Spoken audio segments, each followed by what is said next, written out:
ನಮಸ್ಕಾರ. ವಿಕೆ ಡಿಜಿಟಲ್ ನ್ಯೂಸ್ಗೆ ಸ್ವಾಗತ.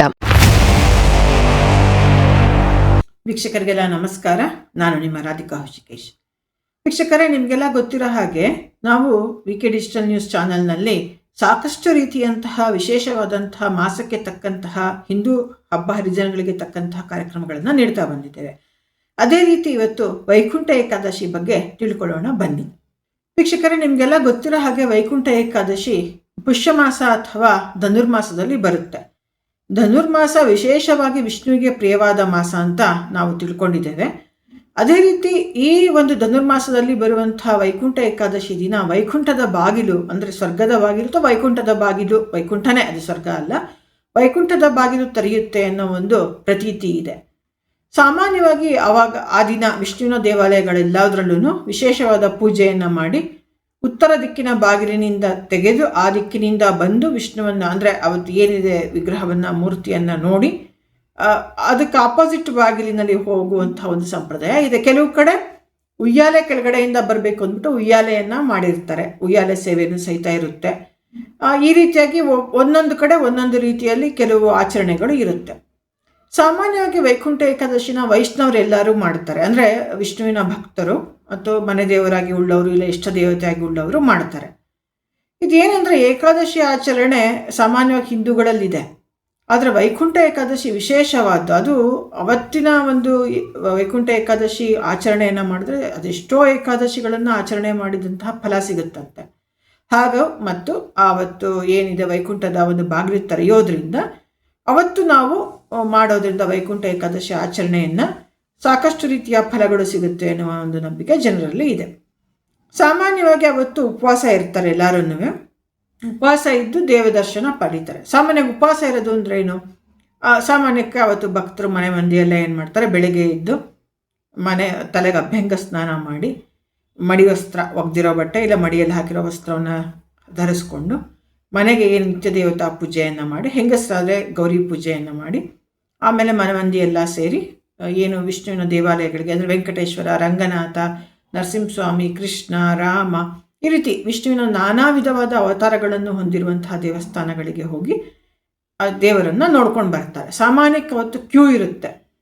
ಹಾಗೂ ಅವತ್ತು ದೇವಾಲಯಗಳಲ್ಲೂ ತುಂಬ ಸ್ಪೆಷಲ್ ಅಕೇಶನ್ ಇದು, ವಿಶೇಷವಾದಂತಹ ಪೂಜೆ ಪುನಸ್ಕಾರ ಆಚರಣೆ ಇರುತ್ತೆ.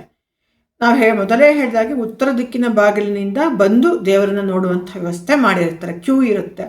ಭಕ್ತಾದಿಗಳು ಅದರಲ್ಲಿ ಹೋಗಿ ಮತ್ತೆ ನಂತರ ದಕ್ಷಿಣ ದಿಕ್ಕಿನ ಬಾಗಿಲಿನಿಂದ ಬಂದು ಅಲ್ಲಿ ಪ್ರಸಾದವನ್ನು ಕೊಡ್ತಾ ಇದ್ರೆ ತಗೋತಾರೆ. ಈ ಒಂದು ಸಂದರ್ಭದಲ್ಲಿ ಸಾಕಷ್ಟು ಜನ ಪ್ರಸಾದ ಸೇವೆಯನ್ನು ಮಾಡ್ತಾರೆ, ಅಂದರೆ ಪ್ರಸಾದವನ್ನು ಜನಕ್ಕೆ ಹಂಚುವಂಥದ್ದು, ಸ್ವಯಂ ಸೇವಕರಾಗಿ ಕೆಲಸ ಮಾಡುವಂಥವ್ರು ಸಹಿತ ಇರ್ತಾರೆ ಈ ಒಂದು ಆಚರಣೆಯಲ್ಲಿ. ಈ ಒಂದು ವೈಕುಂಠ ಏಕಾದಶಿ ಏನಿದೆ, ದೇವಾಲಯಕ್ಕೆ ಹೋಗಿ ದೇವರನ್ನ ನೋಡೋದಾಗುತ್ತೆ, ಬೆಳಗ್ಗೆಯಿಂದ ರಾತ್ರಿವರೆಗೂ ಇರುತ್ತೆ. ಜೊತೆಯಲ್ಲಿ ಇವತ್ತು ಉಪವಾಸ ಆಚರಣೆ ಮಾಡ್ತಾರೆ. ಏಕಾದಶಿ ಅಂದ್ರೆ ಉಪವಾಸ, ಅದರಲ್ಲೂ ವೈಕುಂಠ ಏಕಾದಶಿ ವಿಶೇಷವಾಗಿ ಎಲ್ಲ ಜನರು ಮಾಡುವಂಥ ಒಂದು ಆಚರಣೆ ಆಗಿದೆ.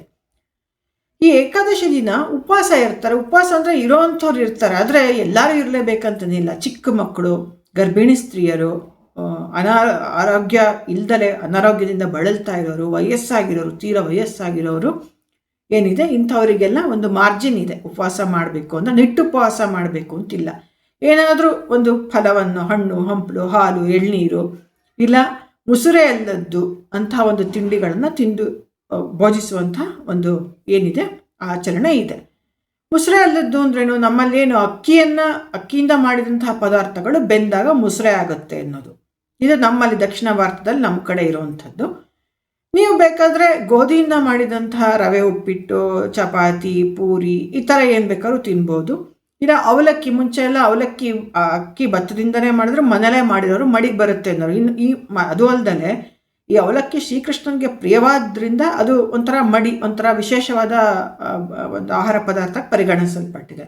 ಸೊ ಅವಲಕ್ಕಿ ತಿಂದರೆ, ಅವಲಕ್ಕಿ ಮೊಸರು ಹಾಕೊಂಡು ತಿಂದರೆ ಅದು ಉಪವಾಸ ದಿನ ತಿನ್ನೋವಂಥ ಒಂದು ರೂಢಿ ಇದೆ. ಅದು ಪರವಾಗಿಲ್ಲ, ಅದು ಏನು ಪಾರಣೆ ಮಾಡಿದ ಒಂದು ಇದೇನು ಬರೋದಿಲ್ಲ, ಉಪವಾಸದ ಫಲನೇ ಸಿಗುತ್ತೆ ಅನ್ನೋದು ಇದೆ.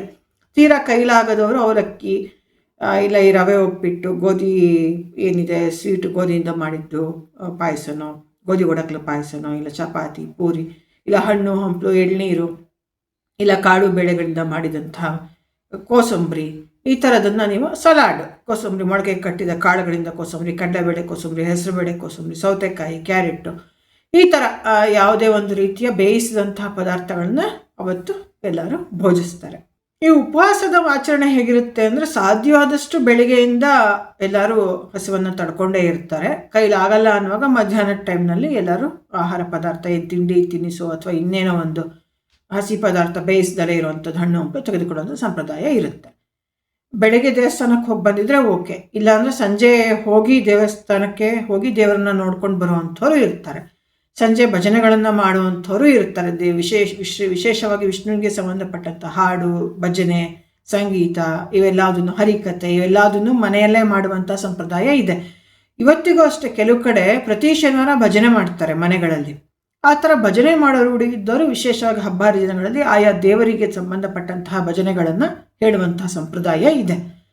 ಇದಾದ ನಂತರ ಅವತ್ತಿನ ಏಕಾದಶಿ ರಾತ್ರಿ ತಂದರೆ ಏನಾದರೂ ಆಹಾರ ಪದಾರ್ಥ ತೊಗೊಂಡ್ರೆ ತೊಗೋಬೋದು, ಇಲ್ದಿದ್ರಿಲ್ಲ. ಇಲ್ಲಾಂದರೆ ಅಶಕ್ತರು, ಉಪವಾಸ ಮಾಡೋಕ್ಕೆ ಸಾಧ್ಯವಿಲ್ಲದಲೇ ಇರೋರು ಪುನಃ ಏನಾದರೂ ಈ ರೀತಿಯ ಒಂದು ಹಣ್ಣು ಹಂಪಲು ಅಥವಾ ಮುಸುರೆ ಅಲ್ಲದ ಪದಾರ್ಥವನ್ನು ತಿಂದು ಮಲ್ಕೊಳ್ಳುವಂಥ ಸಂಪ್ರದಾಯ ಇರುತ್ತೆ, ಹಾಲು ಕುಡಿಯುವಂಥದ್ದು. ಆ ಥರ ಮರುದಿನ ದ್ವಾದಶಿ ಪಾಲನೆ ಮಾಡ್ತಾರೆ. ಅವತ್ತು ಫುಲ್ ನ್ಯೂಟ್ರಿಷನಲ್ ಆಗಿ ಹಬ್ಬದ ಅಡುಗೆಯನ್ನೇ ಮಾಡಿಕೊಂಡು ಊಟ ಮಾಡುವಂಥ ಸಂಪ್ರದಾಯ ಇರುತ್ತೆ. ಇಲ್ಲಿ ನಾವು ಒಂದು ಅಬ್ಸರ್ವ್ ಮಾಡಬೇಕು, ಏನಂದರೆ 15 ದಿನಕ್ಕೊಂದ್ಸಲ ಏಕಾದಶಿ ಬರುತ್ತೆ. ಒಂದೊಂದು ಪಕ್ಷದಲ್ಲೂ ಏಕಾದಶಿ ಬರೋದ್ರಿಂದ ಎಲ್ಲ ಏಕಾದಶಿಯನ್ನು ಮಾಡೋರು ಕೆಲವರು ಇರ್ತಾರೆ. ಈ ಏಕಾದಶಿ ಆಚರಣೆಯಿಂದ ನಮ್ಮ ಒಂದು ಡೈಜೆಸ್ಟಿವ್ ಟ್ರ್ಯಾಕ್ಗೆ ಸ್ವಲ್ಪ ರೆಸ್ಟ್ ಸಿಕ್ಕು, ನಮ್ಮ ಒಂದು ಪಚನ ಕ್ರಿಯೆ ಏನಿದೆ ದೇಹದಲ್ಲಿ ಚೆನ್ನಾಗಿ ಆಗುವಂಥದ್ದು, ಅದಕ್ಕೊಂಥರ ಆ್ಯಕ್ಟಿವ್ ಆಗುವಂಥ ಒಂದು ಚಾನ್ಸಸ್ ಇರುತ್ತೆ. ಇದು ಒಂದು ಸೈಂಟಿಫಿಕ್ ರೀಸನ್. ಆದರೆ ಮರುದಿನ ಸ್ವಲ್ಪ ಹಬ್ಬದ ಅಡುಗೆ ಅಥವಾ ನ್ಯೂಟ್ರಿಷನ್ ಎಲ್ಲ ಕಾಳು ಬೇಳೆ ಎಲ್ಲದೂ ಇರುವಂಥ ಊಟ ಮಾಡೋದ್ರಿಂದ ಅಲ್ಲಿ ಏನು ಗ್ಯಾಪ್ ಆಗಿರುವಂಥ ನ್ಯೂಟ್ರಿಷನ್ನು ಮಾನ್ಯ ದಿನ ತೊಗೊಳ್ಳೋ ಅಂಥದ್ದು ಇರುತ್ತೆ. ಎಲ್ಲ ಹೊಟ್ಟೆಗೆ ಸೇರುತ್ತೆ, ದೇಹಕ್ಕೆ ಸೇರುತ್ತೆ ಅನ್ನೋದಲ್ಲ, ತಿಂದಿದ್ದೆಲ್ಲ ಅದು ಇರುತ್ತೆ. ಆದರೂ ಒಂದು ಈ ರೀತಿಯಾಗಿ ನಮ್ಮ ಒಂದು ಹಿಂದೂ ಧರ್ಮದ ಈ ಆಚರಣೆಯಲ್ಲಿ ಒಂದು ಸೈನ್ಸ್ ಅನ್ನೋದು ಇದೆ. ಅದೇ ರೀತಿ ವೈಕುಂಠ ಏಕಾದಶಿ ನಿಟ್ಟುಪವಾಸ ಮಾಡೋರು, ಅಂದರೆ ಏನೂ ತೊಗೊಳ್ದಲೇ ಬರೀ ಉಪವಾಸ ನೀರು ಕುಡ್ಕೊಂಡಿರೋವಂಥವ್ರು ಇರ್ತಾರೆ. ಆದರೆ ಅದು ಒಂದು ದಿನ ಇರೋಕ್ಕಾಗೋರು, ಅದು ಇಲ್ದಲೇ ಆಹಾರ ಪದಾರ್ಥ ತೊಗೊಂಡಿರೋವಂಥವ್ರು ಇರ್ತಾರೆ. ಸೊ ಇದೆಲ್ಲ ಒಂದು ರೀತಿಯ ವೈಜ್ಞಾನಿಕ ಹಿನ್ನೆಲೆ ಅಂತ ಹೇಳ್ಬೋದು. ಅಷ್ಟನ್ನು ಬಿಟ್ಟರೆ ವೈಕುಂಠ ಏಕಾದಶಿಯಿಂದ ಸಾಕಷ್ಟು ಫಲಗಳು ಬರುತ್ತೆ. ಹಾಗೂ ವಿಷ್ಣುವಿನ ಒಂದು ಆರಾಧನೆ ಮಾಡೋದ್ರಿಂದ ನಿಮಗೆ ಏನು ಬೇಕೋ, ನಿಮ್ಮ ಮನಸ್ಸಿನ ಏನು ಒಂದು ಅಭಿಷ್ಟ ಇರುತ್ತೆ ಅದು ನೆರವೇರುತ್ತೆ. ಈ ವೈಕುಂಠ ಏಕಾದಶಿ ಬಗ್ಗೆ ವಿಷ್ಣು ಪುರಾಣ, ಪದ್ಮಪುರಾಣ ಹಾಗೂ ಇತರ ವಿಷ್ಣುವಿಗೆ ಸಂಬಂಧಪಟ್ಟಂತಹ 18 ಅಷ್ಟಾದಶ ಪುರಾಣಗಳಲ್ಲೂ ಸಹಿತ ಕೆಲವು ಮಾಹಿತಿ ಸಿಗುತ್ತೆ. ಎಲ್ಲದರಲ್ಲೂ ಸಿಗುತ್ತೆ ಅಂತ ಅನಿಸುತ್ತೆ. ನಾನು ಓದಿರೋದು ಪದ್ಮಪುರಾಣ, ವಿಷ್ಣು ಪುರಾಣದಲ್ಲಿ ಸಾಕಷ್ಟು ಹಿಂದೆ ಅದನ್ನು ಓದಿರೋ ಅಂಥ ಒಂದು ನೆನಪು ನನಗಿದೆ. ಹೀಗಾಗಿ ವೈಕುಂಠ ಏಕಾದಶಿ ಆಚರಣೆ ಬಹಳ ಪ್ರಶಸ್ತವಾದ್ದು. ಹಾಗೂ ಆ ದಿನ ಸಾಕಷ್ಟು ಜನಕ್ಕೆ ಬಿಸ್ನೆಸ್ಸು ಆಗುತ್ತೆ. ಹೂವು, ಹಣ್ಣು ಹಾಗೂ ಏನು ಕೆಲವು ವಾಲಂಟಿಯರಿಂಗ್ ಮಾಡ್ತಾರೆ, ಕರಸೇವಕರು, ಭಜನಾ ಮಂಡಳಿಯವರು, ಸಂಗೀತಕಾರ, ಇವ್ರಿಗೆಲ್ಲ ಒಂದು ರೀತಿ ಬಿಸ್ನೆಸ್ಸು ಜೊತೆಗೆ ಪುಣ್ಯದ ಒಂದು ಕೆಲಸನೂ ಸಹಿತ ಆಗುತ್ತೆ. ಸೊ ಈ ರೀತಿಯಾಗಿ ವೈಕುಂಠ ಏಕಾದಶಿ ಎಲ್ಲ ಕಡೆ ಆಚರಿಸಲ್ಪಡುತ್ತೆ. ವೀಕ್ಷಕರೇ, ನೋಡಿದ್ರಲ್ಲ ವೈಕುಂಠ ಏಕಾದಶಿ ಆಚರಣೆ ಬಗ್ಗೆ. ಇದೇ ರೀತಿ ಇನ್ನೂ ಬಹಳಷ್ಟು ವಿಶೇಷವಾದಂತಹ ಮಾಹಿತಿಗಳೊಂದಿಗೆ ಬರ್ತೇವೆ. ಅಲ್ಲಿವರೆಗೂ ನಿರಂತರವಾಗಿ ನೋಡುತ್ತೀರಿ ವಿಕೆ ಡಿಜಿಟಲ್ ನ್ಯೂಸ್. ಇದು ನಮ್ಮ ಚಾನಲ್, ನಿಮ್ಮ ಚಾನಲ್, ನಮ್ಮೆಲ್ಲರ ಚಾನಲ್. ಇದು ಜನಪರ ಚಾನಲ್. ನಮಸ್ಕಾರ ವೀಕ್ಷಕರೇ, ವಿಕೆ ಡಿಜಿಟಲ್ ನ್ಯೂಸ್ ಯೂಟ್ಯೂಬ್ ಚಾನಲ್ ಅನ್ನು ಲೈಕ್ ಮಾಡಿ, ಸಬ್ಸ್ಕ್ರೈಬ್ ಮಾಡಿ ಮತ್ತು ಹೆಚ್ಚಿನ ಜನರಿಗೆ ಶೇರ್ ಮಾಡಿ.